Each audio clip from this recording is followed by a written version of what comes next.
அஸ்ஸலாமு அலைக்கும் வரஹ்மத்துல்லாஹி வபரகாத்துஹு. அல்ஹம்துலில்லாஹி நஹ்மதுஹு வ நஸ்தஈனுஹு வ நஸ்தக்ஃபிருஹு வ நஊது பில்லாஹி மின் ஷுரூரி அன்ஃபுஸினா வ மின் ஸய்யிஆத்தி அமாலினா மன் யஹ்திஹில்லாஹு ஃபலா முதில்ல லஹு வ மன் யுத்லில்ஹு ஃபலா ஹாதிய லஹு. வ அஷ்ஹது அன் லா இலாஹ இல்லல்லாஹு வஹ்தஹு லா ஷரீக லஹு வ அஷ்ஹது அன்ன முஹம்மதன் அப்துஹு வ ரசூலுஹு அம்மா பஅத். கண்ணியத்திற்குரிய எல்லாம் வல்ல அல்லாஹு ஜல்ல ஷானஹு தஆலாவின் நல்லடியார்களே, இஸ்லாத்தின் பார்வையில் உடைகள் என்ற தொடரில் சென்ற வாரம் சில செய்திகளை நம்ம அறிந்தோம்.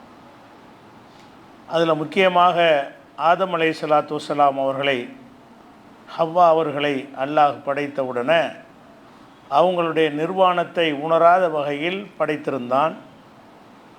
ஒரு மரத்தை சுவைக்கக்கூடாது என்று அல்லாஹ் தடை செய்த பொழுது, எப்போது அந்த தடையை மீறினார்களோ அப்போது அவங்களுடைய மறைவிடம் அவங்களுக்கு தெரிய ஆரம்பித்தது, உணர ஆரம்பித்தார்கள் என்கிற ஒரு செய்தியை நம்ம சென்ற வாரம் சொல்லியிருந்தோம். இந்த ஆதம் அலைஹிஸ்ஸலாம் அவர்கள் அங்கே நிர்வாணமாக இருந்தார்கள் என்ற ஒரு விஷயத்தை குர்ஆனில் இருவிதமாக வருகிறது. அது முரண்பட்டது போல் உங்களுக்கு தோன்றும். ஏன்னா அதையும் தெரிஞ்சு வச்சுக்கிறதுக்காக வேண்டி குர்ஆனை பார்க்கும் பொழுது ஆதம் ஹவ்வா ரெண்டு பேருமே ஆடையோடு இருந்தார்களா, நிர்வாணமாக இருந்தார்களா என்று பார்த்திங்கன்னா, குர்ஆனில் வரப்படி என்னென்று கேட்டால், ஷைத்தான் என்ன செய்கிறான்னு கேட்டால் அந்த கனியை சாப்பிட சொல்கிறான்.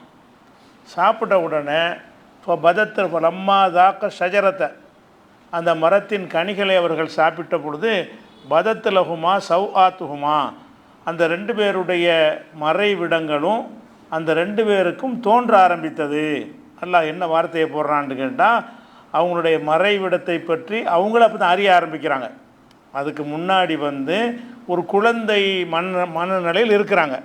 இந்த மரத்தை சாப்பிட்ட உடனே தான் ஆண் பெண்ணுங்கிற அந்த பாகுபாடை உணரக்கூடிய ஒரு தன்மை அவங்களுக்கு கிடைக்கிறது. கிடைத்த பிறகு தான் அப்போ நம்ம ஆணாயிற்று, நம்ம பெண்ணாயிற்று என்று ரெண்டு பேருமே உணர்கிறார்கள். உணர்ந்து விட்டு ஓ தஃபிகா யஹ்சிஃபானி அலைஹிமா மின் வரக்கில் ஜன்னா, ரெண்டு பேருமே சொர்க்கத்தில் உள்ள இலைகளை வைத்து மறைக்க ஆரம்பித்தார்கள். அதுக்கு முன்னாடி அதே நிலையெல்லாம் இருக்கிறாங்க, ஆனால் நிர்வாணத்தை உணரல அவங்க.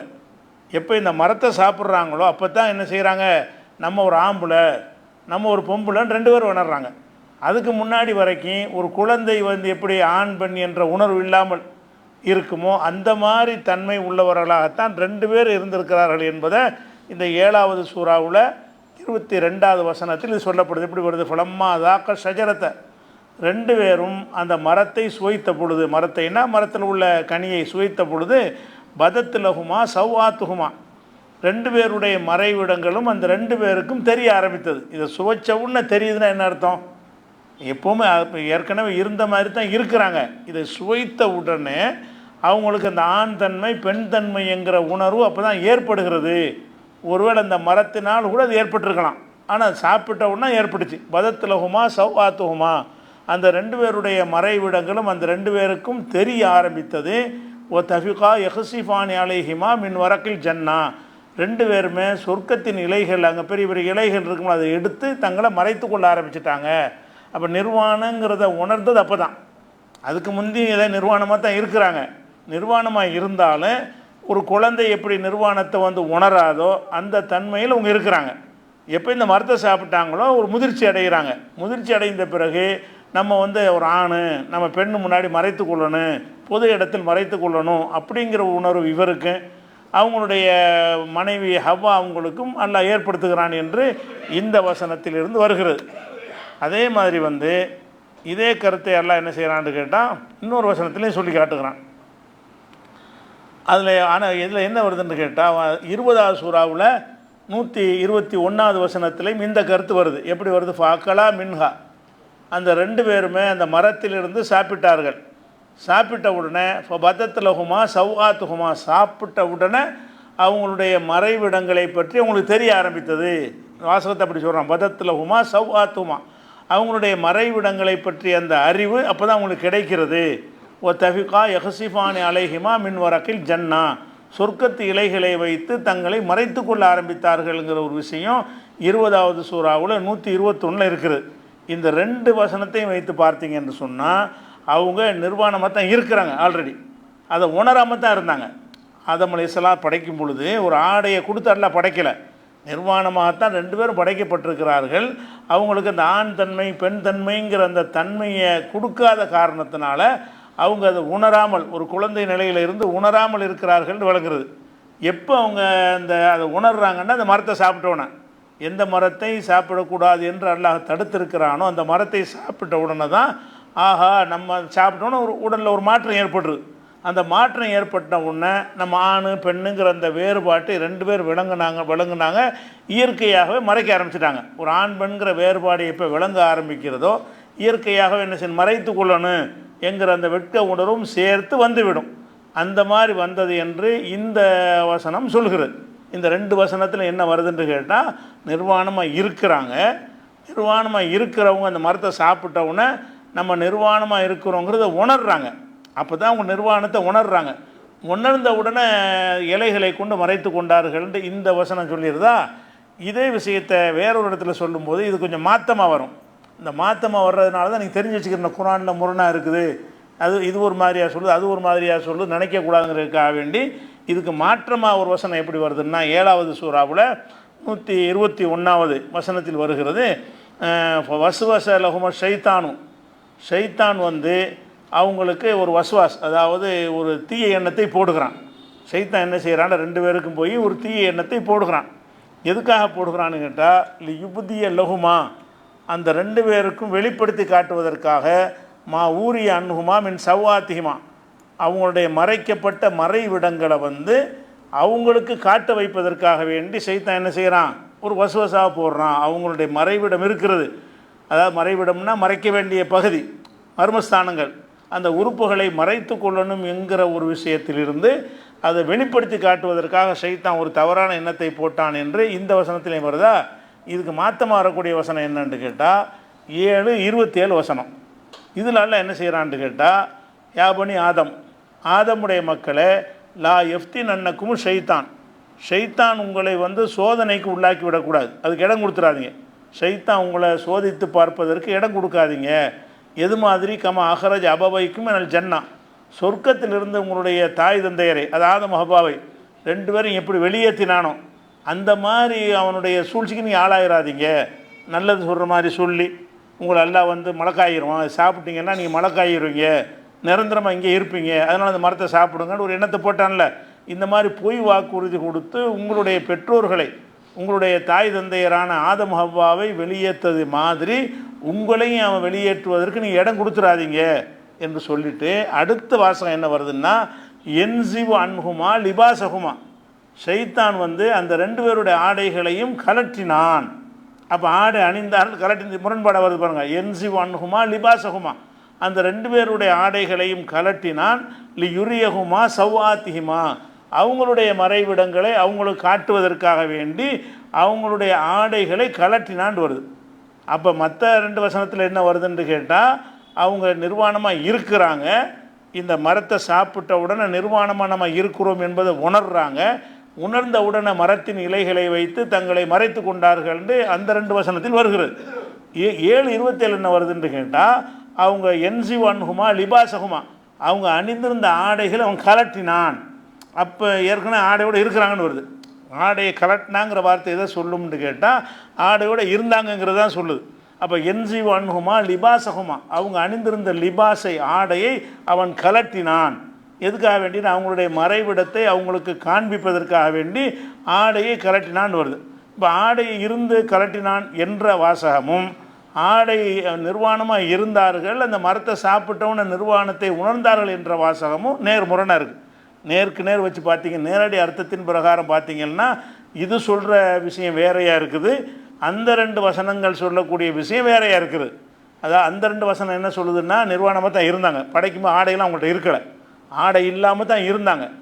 நம்ம நிர்வாணமாக இருக்கிறோங்கிறத உணர்வை தான் எல்லாம் கொடுத்தான். இந்த மரத்தின் மூலமாக உணர்வை கொடுத்தவனை மறைத்து கொண்டார்கள். அப்போ படைக்கப்படும் போது நிர்வாணம் தான் வந்துடுதா. அப்போ இது என்ன சொல்லுதுன்னு கேட்டால், அவங்க ஆடை அவன் கலட்டினான்னு வருது. இப்லீஸ் என்ன பண்ணுறான், அவங்க ஆடையை கலட்டி அவங்களுடைய மறைவிடத்தை அவங்களுக்கு காட்டினான் என்று வருகிறது. நேரடியாக பார்த்தா முரணாக இருக்கா? ஆடையை கலட்டினான் என்று சொல்லும் பொழுது அவன் வந்து ஆடையோடு தான் அவங்க 2 பேர் இருந்திருக்கிறாங்க, இருந்த ஆடையை கலட்டி விட்டுவிட்டான் அப்படிங்கிற மாதிரி வருது.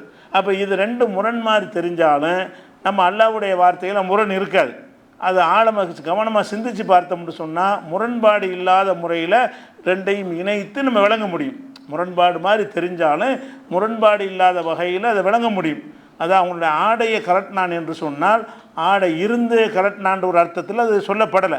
ஏன்னு கேட்டால் ஆடை இல்லாமல் இருந்தாங்கன்ட்டு வேறு 2 வசனத்தில் சொல்லியாச்சு. அப்போ ஆடையை கலட்டினான்னு அர்த்தம் என்று கேட்டான்னா ஆடை இல்லாமல் நிர்வாணத்தை உணர செய்கிறான்ல, உணர செய்கிறது ஆடையை கலட்டின மாதிரி தானே. அதுக்கு முந்தைய ஆடை இருந்தாலும் நம்ம ஆடையோடு தான் இருக்கிறோன்னு அவங்க நினச்சிக்கிட்டு இருக்கிறாங்க. ஏன்னா இந்த ஆண் பெண்கிற அந்த ஒரு வேறுபாடு இல்லாத காரணத்தினால் அதை உணராமல் இருந்தார்கள்.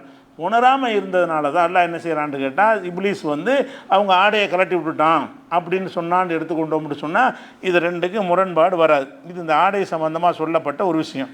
அடுத்ததாக வந்து இந்த நிர்வாண விஷயத்தை பொறுத்த வரைக்கும் நபிகள் நாயகம் ஸல்லல்லாஹு அலைஹி வஸல்லமுடைய காலத்தில் மக்காவுடைய காபிர்கள் இருக்காங்க இல்லையா, அவங்க என்ன செய்வாங்கன்னா இந்த வழிபாட்டு தலங்களில் நிர்வாணத்தை வந்து அனுமதிச்சிருந்தாங்க. காபாவில் வந்து ஹஜ்ஜிக்கு வந்து இப்ராஹிம் நபி காலத்திலிருந்து நடந்துக்கிட்டு இருக்கிறது. இஸ்லாம் வந்த பிறகு இந்த ஹஜ்ஜி வரல. நபிகள் நாயகம் ஸல்லல்லாஹு அலைஹி வஸல்லமுடைய காலத்துக்கு முன்னாடியே அந்த மக்கள் ஹஜ்ஜி செஞ்சுக்கிட்டு இருக்கிறாங்க. சில முறைகளில் மாற்றம் இருக்கும். நம்ம இஸ்லாம் வந்த பிறகு சில விஷயங்களை மாற்றி இருக்குமே தவிர அந்த தவாப் செய்வது அந்த காபா மற்ற எல்லாமே தொழுகிற விதங்கள்லாம் வித்தியாசமாக இருக்கும். ஆனால் ஹஜ்ஜிங்கிற ஒரு வணக்கத்தை அவங்க என்ன செஞ்சாங்க, அவங்களும் செஞ்சுக்கிட்டு இருந்தாங்க. செஞ்சுக்கிட்டு இருக்கும்போது என்ன செய்கிறாங்கன்னு கேட்டால் குறைசி கோத்திரத்தார் இருக்காங்க இல்லையா, அவங்க மாத்திரம்தான் ஆடை அணிந்து காபாவில் வலம் வரணும். காபாவை தவாப் செய்கிறதா இருந்தால் குறைசி கோத்திரம் மாத்திரம் என்ன செய்வாங்க, அவங்க ட்ரெஸ்ஸை போட்டு ஸ்டைலாக வந்து அதை சுற்றிக்கிட்டு வருவாங்க. குறைசி அல்லாத வேறு ஜாதியெல்லாம் மற்ற ஜாதி அவங்க குறைசியை தவிர மற்றவர்கள் எல்லாம் தாழ்த்தப்பட்டவர்கள் என்று கருதி அவங்க வந்து காபாவுக்கு வந்தாங்கன்னா இருக்கிறாலாம் கரட்டி போட்டு நிர்வாணமாக தவாப் செய்யணும். ஆடையோடு வருவாங்க, வெளியூர்லேருந்து புறப்பட்டு ஆடையோடு வருவாங்க, மக்காவுக்குலாம் ஆடையோடு வந்துடுவாங்க. எப்போ காபாவோட நுழையிறாங்களோ அந்த இடத்துல பிடிங்கிடுவாங்க, ஆடையெல்லாம் கலட்டு நிர்வாணமாக போய் தவாப் செய்யி. இது ஆண் பெண் பேதமெல்லாம் கிடையாது, நிர்வாணமாக இருப்பார்கள் பொதுவாக வர்ற காரணத்தினால ஆம்பளையாக இருந்தாலும் நிர்வாணமாக விட்டுருவாங்க, காபாவில் பெண்களாக இருந்தாலும் நிர்வாணமாக விட்டுருவாங்க. அந்த மாதிரி நடந்து கொண்டார்கள்ங்கிற ஒரு செய்தி நம்ம என்ன செய்கிறோம், இந்த நிர்வாணத்தை இஸ்லாம் வந்து எப்படி தடுத்ததுங்கிறதுக்காக இந்த சம்பவம். இது எங்கே வருதுன்னு கேட்டால் புகாரில் 1665வது ஹதீஸில் வருகிறது. கானன் நாசு எத்தூஃபூன ஃபில் ஜாஹிலியத்தி உராத்தன், அறியாமை காலத்தில் மக்கள் வந்து நிர்வாணமாக தவாப் செய்து வந்தார்கள். காபாவை தவாப் செய்கிறதா இருந்தால் நிர்வாணமாக தான் செய்யணும். ஆடை இன்றைக்கும் கூட இருக்கிற சில மதங்களின் வழிபாட்டு முறைகளில் வந்து நிர்வாணத்தை வலியுறுத்துகிறாங்க. வழிபடும் போது மற்ற நேரத்தில் வந்து ஆடை அணிஞ்சிருக்கிறவர்கள் வந்து கடவுள் நெருங்கும்போது கொஞ்சம் ஆடையை குறைப்பு செய்வாங்க. இஸ்லாம் மாத்திரம்தான் ஆடையை கூட்ட சொல்லுது. புது சீனத்துக்கும் இந்த குள்ளி மஸ்ஜிது, ஒவ்வொரு வழிபாட்டு துலத்தின் போதும் கண்ணியமாக அலங்காரமாக அமைத்து கொள்ளுங்கள் அப்படின்னு இஸ்லாம் சொல்லுகிறது. மற்ற இதில் என்ன செய்வாங்கன்னா கடவுளை வழிபட போகும்போது மேலாடையை கலட்டுவாங்க, சட்டையை கலட்டி உள்ள வாங்க, பாதி நிர்வாணம், அந்த மாதிரியெல்லாம் சொல்லக்கூடிய விஷயங்கள் இருக்குது. அவங்க என்ன செய்கிறாங்கன்னு கேட்டால் உயர்ந்த ஜாதியினர் மாத்திரம் நிர்வாணம் இல்லாமல் தவாப் செய்யலாம், உயர்ந்த ஜாதி இல்லாமல் நீங்கள் இருந்தீங்கன்னு சொன்னால் நிர்வாணமாக தான் செய்யணும், ஆணாக இருந்தாலும் பெண்ணாக இருந்தாலும். அப்போ இல்லல் ஹுமுசுன்னா குறைசிகளை தவிர மற்ற எல்லாருமே வந்து நிர்வாணமாக செய்து வந்தார்கள். அதே நேரத்தில் வந்து இந்த குறைசி என்ன செய்வாங்கன்னு கேட்டால் சில ஆட்கள்கிட்ட காசு வாங்கிட்டு அவங்க சில ஆடை வச்சுருப்பாங்க. இந்த குறைசிகள் யாருக்கு ஆடை கொடுக்குறாங்களோ அவங்க ஒரு வகையான ஆடையை வச்சுருப்பாங்க. அப்படி கொடுத்தவங்க மட்டும் ஆடையோடு செய்யலாம்.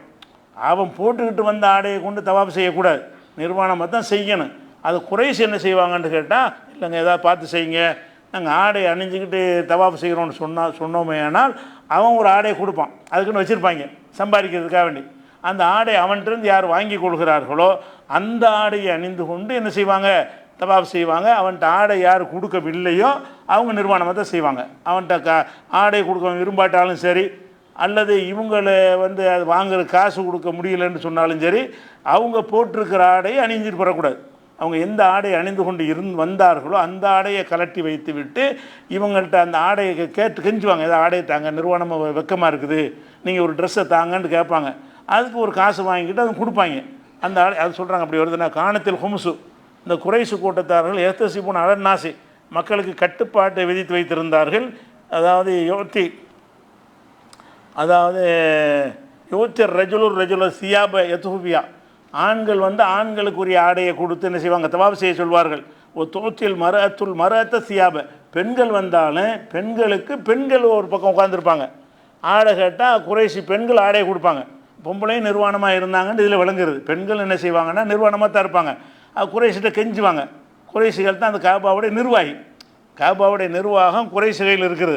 அவன் என்ன செய்வான்னு கேட்டால், இங்கே வர்றாந்து அவங்க சட்டமெல்லாம் பழிக்காது, நாங்கள் சொல்ல தான் கேட்கணும் என்று சொல்லிவிட்டு ஆண்களுக்கு ஆடை கொடுப்பதற்கென்று சிலர் நியமித்திருப்பார்கள். அவங்க எல்லாருக்கும் கொடுக்க மாட்டாங்க, விரும்பினாலும் தான் கொடுப்பாங்க. யாரை விரும்புகிறார்களோ, யாருக்கு கொடுக்க விரும்புகிறார்களோ அவங்களுக்கு அந்த ஆடை கொடுப்பார்கள். அப்போ வல்லம் யோத்திகள் ஹொமுசோ, யாருக்கு இந்த குறைசிகள் வந்து ஆடை வழங்கவில்லையோ தாஃபபில் வைத்து உரியானன், காபாவில் வந்து நிர்வாணமாகத்தான் தவாப் செய்து கொண்டிருப்பார்கள். அப்போ ரசூல் ஸல்லல்லாஹு அலைஹி வஸல்லம் அவங்களுடைய நபித்துவ காலத்தில், அவங்க வாழ்ந்த காலத்திலேயே இஸ்லாமிய ஆட்சிக்கு காபத்துல்லா வருவதற்கு எது வரைக்கும் நடந்துச்சு என்று கேட்டால், மக்காவை வெற்றி பெற்று கைப்பற்றுறாங்கல்ல அது வரைக்கும், நுபுவத்துடைய ஆரம்ப காலத்தில் நடந்துச்சு. எவ்வளோ நாளைக்கு நடந்துச்சு என்று சொன்னால், மக்காவையே ரசூல்லா கைப்பற்றுறாங்கல்ல, கைப்பற்றுற காலம், கைப்பற்றி 2 வருஷமும், கைப்பற்றிய காலத்திலையும் அப்படி நடந்து கொண்டிருந்தார்கள். கைப்பற்ற பிறகு என்ன செய்கிறாங்கன்னா, ரசூல் ஸல்லல்லாஹு அலைஹி வஸல்லம் அவர்கள் ஒரு அறிவிப்பதற்காக வேண்டி அலி தலைமையில் ஒரு குழு அமைச்சு அனுப்பி வைக்கிறாங்க. மக்கா அந்த ஹஜ்ஜிக்கு, ரசூல்லா ஹஜ்ஜிக்கு போகிறதுக்கு முன்னாடி அதுக்கு வேறு ஒரு ஹஜ்ஜு குழு அனுப்பி வைப்பாங்க. அந்த ஹஜ்ஜு குழுவிட்ட போய் என்ன செய்வாங்க, மினாவில் மக்களுக்கு நீ அறிவிச்சிருங்க, அல்லாஹ் யதூஃபில் வைத்தி உரியான், இந்த வருஷத்தோட நிர்வாணமாக எவனும் தவாப் செய்யக்கூடாது. அப்போ தான் ஆர்டர் பண்ணுறாங்க. அப்போ அந்த அறிவிப்பு செய்கிற வரைக்கும், மக்கா வெற்றி பெற்று ஒரு 2 வருஷம் வரைக்கும் கூட அவங்க நிர்வாணமாக வந்து செய்வாங்க, அதை தடுக்காமல் இருந்தாங்க. அப்போ ரசூல் ஸல்லல்லாஹு அலைஹி வஸல்லம் என்ன செய்கிறாங்கன்னு கேட்டால், 4 கண்டிஷனை சொல்லி அறிவிக்க சொல்கிறாங்க. அந்த 4 கண்டிஷனில் முக்கியமான கண்டிஷன் என்ன, இது எங்கள் ஆட்சி வந்து விட்டது, இனிமேல் எங்கள் கையில் தான் நிர்வாகம் இருக்கும், இனிமேல் காபாவுக்கு வர்றதாக இருந்தால் நிர்வாணமாக யாரும் தவாப் செய்யக்கூடாது, அல்லாஹ் யதூஃபில் பைத்தி உரியானன், நிர்வாணமாக யாரும் காபத்துல்லாவில் தவாப் செய்யக்கூடாது என்கிற ஒரு அறிவிப்பை அலி ரலியல்லாஹு அன்ஹு அனுப்பி ரசூலுல்லாஹ் என்ன செய்வாங்க, செய்ய சொல்லுவாங்கங்கிற விஷயம் ஹாக்கிம்ங்கிற நூலில் இடம்பெற்றிருக்கிறது. இது ஒரு முக்கியமான விஷயம். இது அது நிர்வாணம் விஷயத்தில் இஸ்லாம் வந்து வழிபாட்டின் பேரில் இருந்த நிர்வாணத்தையும் ஒழிச்சு கட்டியிருக்கிறது. நிர்வாணங்கிறது வந்து வழிபாட்டுக்கு வந்து எதிரானது, ஆடை அணிந்தவர்களாகத்தான் கடவுளை வழிபடணும் அப்படிங்கிற ஒரு இன்னும் சொல்ல போனால், கடவுள் நம்மளை நிர்வாணமாக தானே படைத்தான், அது நெசந்தான். கடவுள் நிர்வாணமாக படைச்சான்ற காரணத்தினால கடவுளுக்கு முன்னாடி நிற்கும்போது நிர்வாணமாக தான் நிற்கணும் அப்படின்னு ஒரு தத்துவத்தை சொல்லிக்கொண்டு இன்றைக்கும் பல பேர் என்ன செய்கிறாங்கன்னு கேட்டால், சில புனித தலங்களில் நிர்வாணமாக போயிட்டுருக்குறாங்க. இன்றைக்கு கூட நம்ம சமுதாயத்தில் இல்லை, முஸ்லீம் அல்லாத சமுதாயங்களில் வந்து கடவுள் நம்மளை என்ன மாதிரி படைத்தார் அப்படியே போவோம் என்று என்ன செய்கிறாங்க, நிர்வாணமாக இருக்கக்கூடிய காட்சியை பார்க்குறோம். அந்த மாதிரியான விஷயங்கள் இன்றைக்கி கூட ஒழியலை. ஆனால் 1400 வருஷத்துக்கு முன்னாடி இஸ்லாம் என்ன செஞ்சிருச்சு, இதை ஒழிச்சிருச்சு. அது போக இப்போ தெரிஞ்சதுக்கு பிறகு அடுத்து நம்ம ஆடையுடைய ஒவ்வொரு சட்டமாக அறிஞ்சிக்கிறோம். ஆடை அணிவதில் பலவிதமான சட்டங்கள் இருக்குது. முதலாவது சட்டம் என்னென்னு கேட்டால், ஆடையுடைய நிறங்கள். நம்ம ஆடை அணிகிறோம் என்று சொன்னால் பலவித நிறங்களில் நம்ம ஆடை அணிகிறோம். அந்த பலவித நிறங்களில் ஆடை அணியலாமா, அல்லது குறிப்பிட்ட நிறத்தில் தான் அணியணுமா, அல்லது குறிப்பிட்ட நிறத்தில் அணியக்கூடாதா என்பது முக்கியமாக ஆடையுடைய எல்லா அம்சத்தையும் நம்ம அறிஞ்சிக்கிறணும். முதலாவது கலர் அறிஞ்சிக்கிறணும். கலர் நீங்கள் பார்த்தீங்கன்னு சொன்னால், நபிகள் நாயகம் ஸல்லல்லாஹு அலைஹி வஸல்லம் அவர்கள் எல்லா விதமான கலர்லையும் ஆடை அணிஞ்சிருக்கிறாங்க. எந்த அளவுக்கு அணிஞ்சிருக்கிறாங்கன்னு கேட்டால், முதலாவது எடுத்துக்கொண்டீர்கள்னு சொன்னால், இப்னு உமர் அவர் என்ன செய்கிறாருன்னு கேட்டால், மஞ்சள் கலரில் ஒரு ட்ரெஸ்ஸை அணிஞ்சிக்கிட்டு இருக்கிறார். இப்னு உமருங்கிறவர் வந்து மஞ்சள் கலர்னால் இந்த வெள்ளை கலராக தான் ட்ரெஸ்ஸு வரும். இவங்க வீட்டில் சாயம் போடுவாங்க. அந்த காலத்தில் அப்படி தான் செய்கிறது. அந்த காலத்தில் என்ன செய்வாங்கன்னா, நாங்கள்லாம் சின்ன பிள்ளையாக இருக்கிற காலங்களில் வீடுகளில் சாயம் போடுவாங்க. ட்ரெஸ்ஸுக்கு சாயம் தனியாக பவுடர் விற்கும். அதை வச்சு முக்கியம் என்ன செய்வாங்க, வெள்ளை துணி மஞ்சள் ஆக்குவாங்க, வெள்ளை துணியை கருப்பாக்குவாங்க, வெள்ளை துணி சிவப்பு ஆக்கிடுவாங்க. இந்த பலவித டிசைன்லாம் இப்போ உள்ளதெல்லாம் கிடையாது. அந்த மாதிரியான காலம் நாங்கள் சின்ன பிள்ளையில பார்த்துருக்குறோம்னு சொன்னால், அப்போ அந்த காலத்தில் எடுத்துக்கிறோங்க, இந்த வண்ண ஆடையெல்லாம் இருக்காது. என்ன செய்வாங்கன்னு கேட்டால், ஒரு வெள்ளை கலரில் ஒரு கலரில் தயாரிக்கிற கலர் பஞ்சு கலரில் தான் வரும். அது ஆடையுடைய கலர் வேணும்னு சொன்னால் என்ன செய்வாங்கன்னா, சாயத்தில் முக்கி அவங்களே மஞ்சளாக சிவப்பாக மாற்றிக்கிடுவாங்க. அப்போ இப்னு உமர் என்ன செய்வார்ன்னு கேட்டால், ஆடை வாங்கிட்டு வந்து மஞ்சள் கலர் ஆக்கிடுவார். மஞ்சள் சாய தண்ணியில் முக்கி அந்த துணியை மஞ்சள் ஆக்கிடுவார். அப்போ இதை கேட்குறாங்க. ஏன்னா எப்போ பார்த்தாலும் நீங்கள் மஞ்சள் கலரில் போடுறீங்களே, ட்ரெஸ்ஸை வாங்குறீங்க, மஞ்சள் கலராக ஆக்கி அணிகிறீங்கள, என்ன காரணம்? இப்னு உமர் இது மாதிரி செய்கிறத பார்த்துட்டு கேட்குறாங்க. இது புகாரில் 166வது ஹதீஸில் இது இருக்குது. அவர் சொல்கிறார், மஞ்சள் கலர் நாங்கள் ஏன் செய்கிறேன்ட்டு கேட்டால், அம்மா சுஃப்ரத்து, நான் மஞ்சள் நிற ஆடையை அணிவதற்கு என்ன காரணம்னு கேட்டால், இப்போ இன்னி ராயித்து ரசூலுல்லாஹி ஸல்லல்லாஹு அலைஹி வஸல்லம் யஸ்புகு பிஹா, நபிகள் நாயகம் ஸல்லல்லாஹு அலைஹி வஸல்லம் அவர்கள் இந்த மஞ்சள் கலரில் தன்னுடைய ஆடைகளுக்கு சாயம் ஏற்றியதை நான் பார்த்திருக்கிறேன். அன உஹிப்பு அன் அஸ்புக பிஹா, அதனால் நானும் இதை அணிய விரும்புகிறேன். இப்போ ரசூல்லாவை இவர் பார்த்துருக்கிறார். இதே மாதிரி மஞ்சள் ஆடையை அணிஞ்சு ரசூல்லாவை பார்த்துருக்கிறார். நீங்கள் மஞ்சள் ஆடை அணிகிறேன்னு கேட்கும் பொழுது அதுலேயும் பார்த்தா நிறைய பார்த்துருக்கிறாரு. அதனால் அப்படி அணிகிறாரு. பல கலரில் அணிஞ்சிருந்தாங்கன்னு சொன்னால் இந்த வார்த்தையை சொல்ல முடியாது. ரசூல்லாவை இவர் பார்க்கும்போது மஞ்சள் ஆடையை அணிந்திருக்கிறாங்க, அதை மட்டுமே சூஸ் பண்ணி பண்ணுறாரு. எப்போ பார்த்தாலும் மஞ்சளை அணிகிறாரு என்று கேட்டால் அதிகமாக மஞ்சள் நிற ஆடையை அணிந்தவர்களாக இருந்திருக்கிறாங்கன்னு இது வழங்குறது. என்ன சொல்கிறாரு, அம்மா சுஃப்ரத்து, நான் மஞ்சளா என்று கேள்வி கேட்குறேன், எதுக்கு மஞ்சள் ஆடை அணிகிறேன்னு கேட்குற, மஞ்சள் ஆடை எதுக்கு அணிகிறேன் என்று கேட்டால், இப்போ இன்னி ராயித்து ரசூலுல்லாஹி ஸல்லல்லாஹு அலைஹி வஸல்லம் யஸ்புகு பிஹா, நபிகள் நாயகம் ஸல்லல்லாஹு அலைஹி வஸல்லம் அவர்கள் மஞ்சள் நிற ஆடையில் மஞ்சள் நிற சாயம் போட்ட ஆடையை அணிந்திருப்பதை என் கண்ணால் நான் பார்த்துருக்குறேன், அதனால் நான் அதை விரும்புகிறேங்கிறார். அப்போ ஃபஸ்ட்டு விளங்குற என்னென்னு கேட்டால், இந்த மஞ்சள் பொதுவாக மஞ்சளை போட்டால் ஒரு மாதிரி நம்மளை பார்ப்பாங்க. மஞ்சள் கலரில் சட்டை போட்டிங்கன்னா இந்த மஞ்சள் கலரில் போட்டிருக்கிற அது இன்னும் இஸ்லாத்துக்கு எதிரானது மாதிரி, இஸ்லாம் தடுத்திருக்கிற ஒரு காரியம் மாதிரி அதிகமான மக்கள் என்ன செய்கிறாங்க, வழங்கி வச்சுருக்கிறாங்க. ஆனால் மஞ்சளுக்கு அப்படி தடையே கிடையாது. மஞ்சேர்னு உள்ள கலரில் என்ன செய்யலாம், நம்ம ஆடை அணிந்து கொள்ளலாம். ஏன்னு கேட்டால் ரசூல்லா அணிந்திருக்கிறார்கள், அதை ஃபாலோ பண்ணி ஒரு சஹாபி அணிஞ்சிருக்கும் ஆதாரம் இல்லை. சஹாபி அணிந்ததற்கு ரசூல்லாவை தான் ஆதாரம் காட்டுறாரு. அப்போ ரசூல்லா அணிஞ்சிருக்கிறாங்க போது அப்புறம் என்ன கேள்வி இருக்கிறது? அப்போ மஞ்சள் நிற ஆடை நமக்கு தடுக்கப்பட்டது கிடையாது. மஞ்சள் கலராக நம்ம சட்டையும் மஞ்சளாக போடலாம், பேண்ட்டு மஞ்சளாக போடலாம், எல்லாத்தையுமே தலையில் கட்டுற தலப்பாக மஞ்சளாக போட்டுக்கலாம், தொப்பி மஞ்சளாக போட்டுக்கலாம், எல்லாமே ஆடை தானே, ஆடைங்கிற எல்லாமே வரும். அப்போ உள்ளாடைகளை மஞ்சளாக போட்டுக்கலாம், என்ன வேணாலும் போட்டுக்கலாம், தப்பு கிடையாது மஞ்சளுங்கிறது. அதே மாதிரி சிகப்பு கலர், செக்கச்செவேர்னு சிவப்பு கலரில் ஆடை உடுத்தலாமா என்று கேட்டால், நபிகள் நாயகம் ஸல்லல்லாஹு அலைஹி வஸல்லம் அவர்கள் அந்த ஒரு கூடாரத்தில் தங்கியிருக்கிறாங்க. கூடாரத்தில் தங்கிட்டு கூடாரத்திலேருந்து வெளியே வர்றாங்க. மக்கள்லாம் இப்போ ரசூல்லா வருவாங்க வெயிட் பண்ணிகிட்டு இருக்கிறாங்க வெளியூரில். அப்போ கூடாரத்தில் வரும்போது எப்படி வர்றாங்கன்னு கேட்டால், ஹரஜன் நபி, இது புகாரில் 376வது ஹதீஸில் இருக்கிறது. ஹரஜன் நபியு ஸல்லல்லாஹு அலைஹி வஸல்லம் ஃபி ஹுல்லத்தின் ஹம்ரா, ரசூல் ஸல்லல்லாஹு அலைஹி வஸல்லம் அவர்கள் செக்கச்செவேர் என்ற ஒரு ஹுல்லத்துனா ஒரு ஜோடி ஆடைக்கு சொல்லுவது. ஜோடின்னு சொன்னால் மேலாடையும் கீழாடையும் ஒரே கலராக இருக்கும். அதாவது சட்டையும் சிவப்பாக இருக்கும், வேட்டியும் சிவப்பாக இருக்கும், அல்ல சட்டையும் சிவப்பாக இருக்கும், பேண்ட்டும் சிவப்பாக இருக்கும், மேலையும் கீழையும் ஒரே ஒரு செட்டுக்கு பேர் ஹுல்லத்துங்கிறது. ரசூல்லா அணிஞ்சாங்கன்னு கேட்டால் செக்கச்செவேர் என்று ஆடை அணிந்தவர்களாக வந்தார்கள். ஹுல்லத்தில் வந்தாங்க. ஹுல்லத்துனா என்னென்னு கேட்டால், அவங்க மேலே போட்டிருக்கிறதும் சிவப்பாக இருக்கிறது, கீழே போட்டிருக்கிறதும் சிவப்பாக இருக்குது. அது சட்டையா அல்லது துணியாக தெரியலை. ஒரு துணியை கூட சுற்றிட்டு வந்துடும், துண்டை கூட சுற்றி இருக்கலாம், அதுவும் ஆடை தான். ரசூல்லாவுடைய காலத்து ஆடை என்பது சட்டையாக இருந்துச்சா, பைஜாமாவாக இருந்துச்சா, பேண்ட்டாக இருந்துச்சா, வேஷ்டியாக, அது சொல்லப்படாட்டான்னு மேலாடை கீழாடை. அந்த மேலாடை பல விதங்களாக இருக்கும். தைக்கப்பட்ட சட்டையாக இருந்தால் கூட சிவப்பு சட்டைன்னு வச்சுக்கிறோங்க, இல்லை தைக்கப்படலை துண்டுன்னு வச்சுக்கிறோங்க. ஒரு சிகப்பு கலர் துணியை போர்த்தி கொண்டிருப்பார்கள், கீழே கட்டியிருக்கிற வேஷ்டியும் சிவப்பாக இருக்கும். அப்போ நபி ஸல்லல்லாஹு அலைஹி வஸல்லம் அவர்கள் சிவப்பு கலரில் மேலாடையும் கீழாடையும் அணிந்தவர்களாக மக்கள் மத்தியில் வெளியே வந்தார்கள்.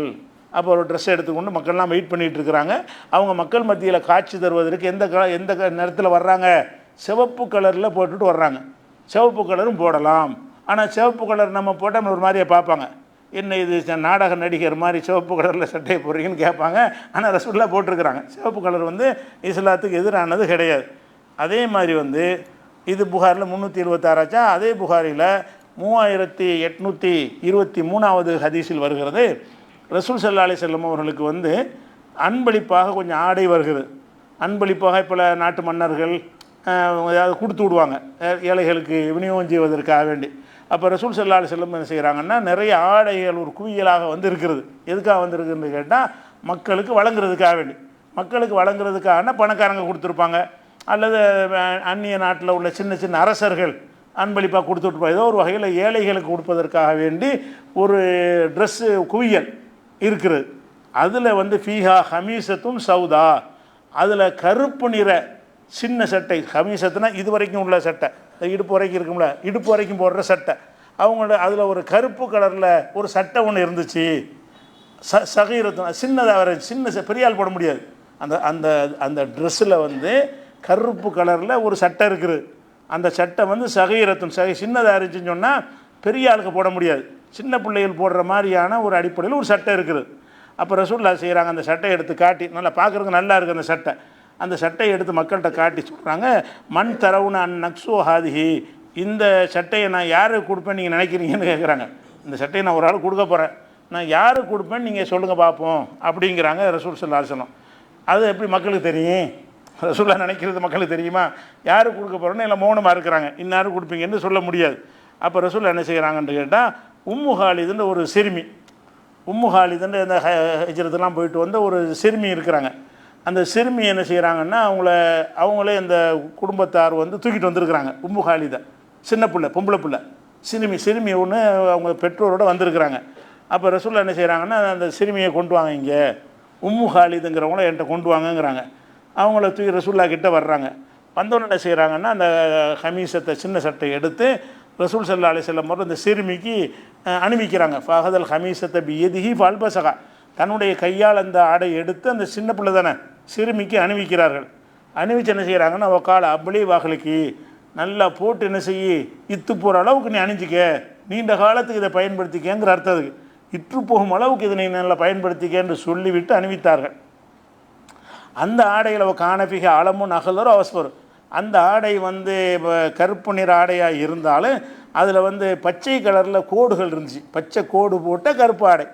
அப்போ இதில் என்ன பிரச்சனைன்னு கேட்டால், கருப்பு ஆடை என்பது மார்க்கத்தில் ஒரு தடுக்கப்பட்டதாக இருக்கும் என்று சொன்னால் அதை தூக்கி எரிஞ்சிருப்பாங்க. இதெல்லாம் மனுஷன் அணிகிற ஆடையா, இதெல்லாம் ஆடையை ஏற்றுக்கிற முடியுமான்னு என்ன செஞ்சுருப்பாங்க. ஆனால் அவங்க அந்த கருப்பு ஆடை எடுத்து என்ன செய்கிறாங்க, ஒரு அந்த சிறுமியை கொடுத்துட்டு என்ன செய்கிறாங்கன்னா, அவங்க அபிசீனியாவில் ரொம்ப நாள் இருந்துட்டு ஹிஜ்ரத்து போயிட்டு அந்த அம்மா வந்திருக்கு, அந்த சிறுமி வந்திருக்கிறாங்க. அப்போ என்ன செய்கிறாங்கன்னா, அந்த அந்த ஆடையை சொல்லிவிட்டு சனாண்டா அரபி மொழியில் உள்ள வார்த்தையில் அபிசீனிய பாஷையில் ரொம்ப அழகாக சூப்பராக இருக்குங்கிறோம்ல, இந்த சூப்பராக இருக்குங்கிறதுக்கு அபிசீனிய வார்த்தை சனாங்கிறது. ரசூலுல்லாஹ் என்ன செய்கிறாங்க, அந்த ஆடை அணிஞ்சு சனாங்கிறாங்க, நல்லா இருக்குது. அந்த பாஷை அந்த பிள்ளைக்கு தெரியும், அபிசீனியாவோட இருந்துட்டு வந்ததுனால அந்த மொழியில் வந்து ரொம்ப அழகாக இருக்குது அப்படின்னு அர்த்தம். அந்த ஆடையை அணிவித்து விட்டு சனா நல்லா இருக்குது, சூப்பராக இருக்குது, அருமையாக இருக்குன்னு ரசூலுல்லாஹ் அதை வந்து ரசிக்க வர செய்கிறாங்க. அப்போ இதில் கருப்பு நிற ஆடை என்பதும் தடுக்கப்பட்டது கிடையாது, மஞ்சளும் தடுக்கப்பட்டது கிடையாது, எந்த கடன் தடுக்கப்பட்டது கிடையாது. இருந்தாலும் ஒன்றுக்கு ஆதாரம் சொல்ல வேண்டி இருக்குது, தெரிஞ்சுக்கிறதுக்காக வேண்டி. அப்போ அந்த கருப்பு கலரில் ஆடை ரசூலுல்லாஹ் அணிஞ்சிருக்கிறாங்கன்னா அதை ரசூலுல்லாஹ் அணியலை, ஆனால் அணிஞ்சாலும் அணியாட்டுற மார்க்கத்தில் ரெண்டு ஒன்று தானே. ரசூலுல்லாஹ் அணிஞ்சாலும் இது மார்க்கத்தில் உள்ளது தான், யாருக்காவது அணிவித்தாலும் அனுமதிக்க எப்படி தான் அர்த்தம். ரசூலுல்லாஹ் இது அணிஞ்சாலும் இந்த இதில் வரல. ஆனால் ரசூலுல்லாஹ் என்ன செய்கிறாங்கன்னா, ஒரு முஸ்லீமுக்கு தான் அணிவிக்கிறாங்க, ஆடையை அக்செப்ட் பண்ணிக்கிட்டாங்களா இல்லையா, அதே மாதிரி உள்ள விஷயம். அதுக்கடுத்து என்ன செய்கிறாங்கன்னா, ரசூல் ஸல்லல்லாஹு அலைஹி வஸல்லம் அவர்கள் வந்து அவங்கள்ட்ட ஒரு ரிஃபா என்பவருடைய மனைவி, ரிஃபான்னு ஒருத்தர் இருந்தார், அவருடைய மனைவி வந்து ரசூலுல்லாஹ்ட்ட ஒரு கம்ப்ளைண்ட் பண்ணுறதுக்கு வர்றாங்க கணவரை பற்றி. என் கணவர் என்னை ஒழுங்காக நடத்த மாட்டேங்கிறாரு, என்னை புள்ள குட்டிகளோடு இருக்கிறேன், என்னை டைவர்ஸ் பண்ண விரும்புகிறாருன்னு ஒரு புகாரோடு என்ன செய்கிறாங்க, ரசூலுல்லாஹ்வை பார்க்க வர்றாங்க. அப்படி வரும்போது அவங்க எப்படி வந்தாங்கன்னு சொல்லி ஆயிஷா, இது புகாரில் 5825வது ஹதீஸில் வருகிறது.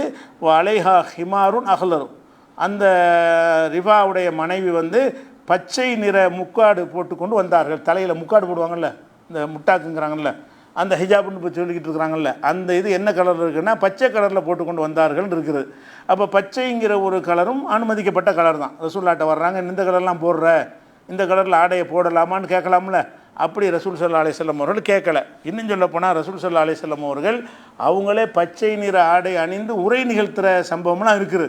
இன்னும் என்னென்ன வண்ணங்களுக்கெல்லாம் ஆதாரம் இருக்குது அந்த விஷயங்கள் இன்ஷா அல்லாஹ் நம்ம அடுத்தடுத்த வாரங்களில் பார்ப்போம். அஸ்ஸலாமு அலைக்கும்.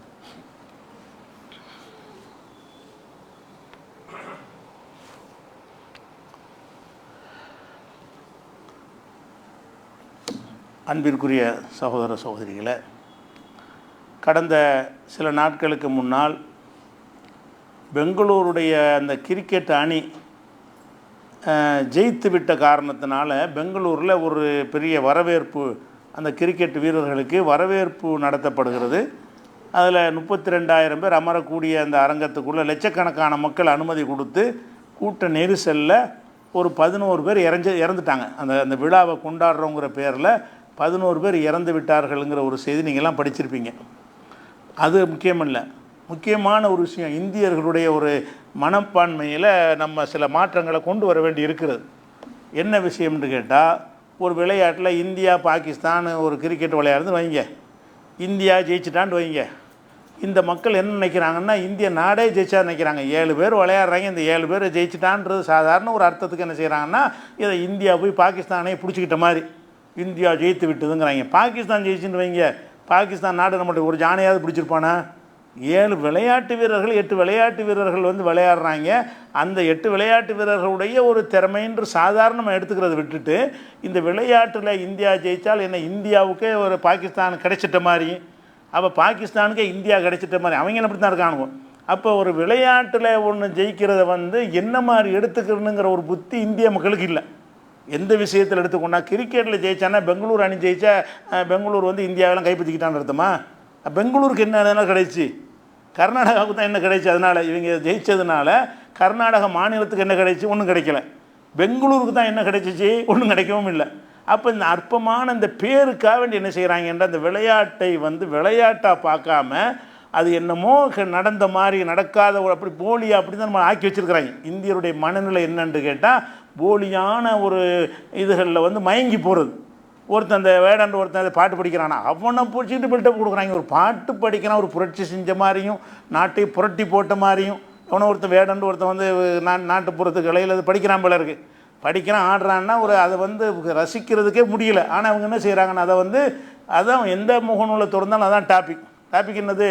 அப்போ என்ன செய்கிறாங்க என்றால், அர்த்தமில்லாத விஷயங்கள்ல எல்லாம் நமக்கு என்ன நன்மை, இதில் நமக்கு என்ன புண்ணியம் இருக்கிறது, நம்ம நாட்டுக்கு என்ன நன்மை, பொதுமக்களுக்கு என்ன நன்மை அப்படிங்கிற அடிப்படையில் பார்க்குறத விட்டுட்டு உணர்ச்சியை தூண்டி விட்டு என்ன செய்கிறாங்க, இந்த மாதிரி பண்ணுறாங்க. அப்போ இந்த மனநிலை தான் இவங்களை இப்படி ஆக்குனது. கிரிக்கெட்டில் ஜெயிச்சு வர்றான்னா வந்துட்டு போகிறான்னு அதில் என்ன இருக்குது? கிரிக்கெட்டில் ஜெயிச்சுட்டு வரப்போகிறான், அதை வரவேற்க போகிறோன்னு சொல்லி இவங்க லட்சக்கணக்கான பேர் எதுக்கு போகிறாங்க? அப்போ லட்சக்கணக்கான அரசாங்கம் வந்து 32,000 பேருக்கு மேலே அதிகமான பேரை உள்ள நுழைச்சிட்டாங்கன்னு அரசாங்கத்தை குறை சொல்கிறாங்க. அரசாங்கத்தெல்லாம் குறை சொல்ல எந்த அரசாங்கம் இருந்தாலும் இது நடக்கும். ஏன்னு கேட்டால், மக்கள் இப்படி இருக்கிறாங்க. ஒரு அரசாங்கத்தால் என்ன செய்ய இத்தனை பேர் தான் வரணும்னு அவன் லிமிட் பண்ணி கொடுத்தா கூட என்ன செய்வாங்கன்னா, அந்த வெறி ஊட்டப்பட்டிருக்கனால விளையாட்டு சம்பந்தமாக வெறி ஊட்டி வச்சுருக்கிறாங்க. அந்த வெறி ஊட்டப்பட்ட காரணத்தில் என்ன ஆகுதுன்னு கேட்டால், அந்த வெறி பிடித்தவர்களாகத்தான் அவங்க வருவாங்க. வெறி பிடித்து விட்டது என்று சொன்னால் அவங்களுக்கு எதுவும் தெரியாது. இது இந்த இடம் கொள்ளுமா, போக முடியுமா, போனால் நமக்கு ஏதாவது கேடு அதெல்லாம் தெரியாது. வெறியை போய் பார்க்கணும், நாங்களும் அந்த கொண்டாட்ட மனநிலை, மக்களை கொண்டாட்ட மனநிலையில் வைக்கிறாங்க. கொண்டாட ஒன்றுமே இல்லை. ஒரு விளையாட்டுன்னு எடுத்துக்கிற மாட்டேங்கிறாங்க. இங்கிலாந்து இந்தியா ஜெயிச்சு இங்கிலாந்து நாடு இந்தியாவுக்கு சொந்தமாகிடுச்சிங்கிற மாதிரி நினைக்கிறாங்க. இங்கிலாந்து ஜெயித்தாலும் அமெரிக்கா ஜெயித்தாலும் என்ன அதுக்கு என்ன அர்த்தம்? ஜெயிச்சதுக்கு என்ன அர்த்தம்? சில விக்கெட்டுகளை வீழ்த்தியிருப்பான், சில ரன் எடுத்திருப்பாங்கிறத தவிர வேறு என்ன அதில் இருக்கிறது? ஒன்றும் இல்லை. நல்லா விளையாடினாங்க அப்படின்னு போயிடுற விஷயந்தான். நல்லா விளையாண்டாங்கன்னு போயிட்டு போகிற சாதாரண கடந்து போகிற விஷயம். நாய் பண்ணி ஜெயிச்சதுக்கெல்லாம் அப்படி பண்ணுறானுவோ. குதிரை பந்தயம்னு வைப்பாங்க, இவன் வீட்டு நாய் ஜெயிச்சுட்டுன்னு வைங்க, அதுக்கு கொண்டாட்டம். நாய் ஜெயிச்சா, குதிரை பந்தயத்தில் குதிரை ஜெயிச்சா அது கொண்டாட்டம், மாட்டு வண்டி பந்தயத்தில் இவன் மாட்டு வண்டி ஜெயிச்சா கொண்டாட்டம். இந்த மாதிரியான ஒரு கொண்டாட்ட மனநிலையில் என்ன செய்கிறாங்க இருக்கிற காட்சியை பார்க்குறோம். இஸ்லாம் வந்து இதெல்லாம் வந்து பைத்தியக்காரத்தனம்னு சொல்லுது. நபிகள் நாயகம் ஸல்லல்லாஹு அலைஹி வஸல்லம் அவங்கள்ட்ட ஒரு குதிரை ஒன்று இருந்தது, அந்த ஒட்டகம். அந்த ஒட்டகத்தை வந்து யாராலும் மிஞ்ச முடியாத அளவுக்கு எதில் இருந்தாலும் அதான் ஃபஸ்ட்டு வரும். அப்போ ஒரு ரசூலுல்லாஹ் ஒரு பந்தயம் வைக்கிறாங்க. ஒரு கிராமவாசி வர்றாரு, அவர் ஒட்டகத்தோடு வர்றாரு, ரசூலுல்லாஹ்வுடைய ஒட்டகத்தை முந்தினோன்னா சஹாபாக்கெல்லாம் கவலை. என்ன கவலை? நம்ம ரசூலுல்லாஹ்வுடைய ஒட்டகம் தோற்று போச்சே, ஒரு கிராமவாசி வந்து ரசூலுல்லாஹ்வுடைய ஒட்டகத்தை ஜெயிச்சு விட்டார அப்படின்னு சொல்லி பயங்கரமாக கவலைப்படுறாங்க. அப்போ ரசூலுல்லாஹ் என்ன செய்கிறாங்க, அந்த மக்களுக்கு கவலையை போக்குறாங்க. இதில் என்ன கவலைப்படுறீங்க? மேலே போன எதாக இருந்தாலும் கீழே வந்து தான் ஆகணும். நான் என்னுடைய ஒட்டகம் நேற்று ஜெயிச்சா நாளைக்கு கீழே வந்து தான் ஆகணும். எது மேலே போனாலும் சரி கீழே வந்து ஆகணும். சாதாரண லைட்டாக எடுத்துக்கிட்டாங்க. சின்ன விஷயம், இது ஒரு கவலைப்படுற விஷயம் கிடையாது. இதில் என்னுடைய ஒட்டகம் ஜெயிச்சிச்சின்னா அதில் இருமாந்து போகக்கூடிய விஷயம் கிடையாது. சும்மா ஒரு ரசிச்சுட்டு நவன்றணுமே தவிர இதில் வெறி பிடித்து அலையக்கூடாது என்பதற்கு தானே ரசூலுல்லாஹ் என்ன செய்கிறாங்க, எந்த ஒரு பொருள் மேலே உயர்ந்தாலும் சரி அது கீழே ஒரு நாள் வரும். என் ஒட்டகமே ஜெயிச்சிட்டு வந்தாலும் நாளைக்கு ஒரு நாள் கீழே தான் போகும். இந்த பெங்களூர் அணி இப்போ ஜெயிச்சிருச்சு இல்லை, காலமெல்லாம் ஜெயிச்சிட்டு இருக்குமா? அடுத்த போட்டியிலும் ஜெயிக்குமா? அதுக்கு அடுத்த போட்டியிலும் ஜெயிக்குமா? தோற்று அப்போ என்ன செய்வேன்? பெங்களூருக்கு கொளுத்திடுவோமா, தீ வச்சு கொளுத்திடுவோமா? இன்னைக்கு ஜெயிக்கிறேன்னு நாளைக்கு தோற்று போகும்லப்பா, என்ன செய்கிறீங்க இப்போ? அப்போ வெற்றி தோல்விங்கிற விளையாட்டில் வெற்றி தோல்விங்கிறது சாதாரண ஒரு சகஜம்னு சொல்லுவாங்க. வெற்றியும் தோல்வி விளையாட்டில் சகஜம்னு என்ன அர்த்தம்? சாதாரண ஒரு விஷயம். அதில் வந்து இருமாந்து போவதற்கோ கவலைப்படுறதுக்கோ இடிஞ்சு போகிறதுக்கோ ஒன்றுமே கிடையாது. இந்த உணர்வு இல்லாத காரணத்தினால் இந்த மக்கள் பலியாக இருக்கிறாங்க. அரசாங்கத்தையோ இந்த தானா முன் வந்து நீதிமன்றம்லாம் வழக்கு தொடுக்கிறாங்க. நீதிமன்றம் அந்த நீதிபதியை முதலமைச்சராக இருந்தாலும் நடந்தான் இருக்கும் இல்லைங்களா? எந்த நீதிமன்றம் வழக்கு தொடுக்கிற அவர் இருந்தாலும் இந்த வெறி பிடித்தவர்களுக்கு கவுன்சிலிங் கொடுக்கணும், இவங்களுக்கு அதை சொல்லி கொடுக்கணும். விளையாட்டு ஆடுங்கப்பா, சும்மா சந்தோஷப்பட்டுக்கிறங்க என்ன, அதோடு நிப்பாட்டிக்கணுமே தவிர அதையும் வெறி பிடித்ததுக்கு அலையிறீங்க அப்படிங்கிற அளவில் இந்த மக்களை வந்து வென்றெடுக்கவில்லை என்று சொன்னால் இது மாதிரி நிறைய நடக்கும். அதனால் இது தகவலுக்காக வேண்டி இஸ்லாம் வந்து அது மாதிரியாக இருப்பதெல்லாம் ஒரு இந்த ஒட்டகத்து விஷயத்தை வைத்து ரசூல் ஸல்லல்லாஹு அலைஹி வஸல்லம் அறிவுரை சொல்லியிருக்கிறார்கள். இதே நாட்டு மக்களுக்கு நம்ம என்ன செய்கிறோம்? அறிவுரையாக சொல்லி வைக்கிறோம். அஸ்ஸலாமு அலைக்கும்.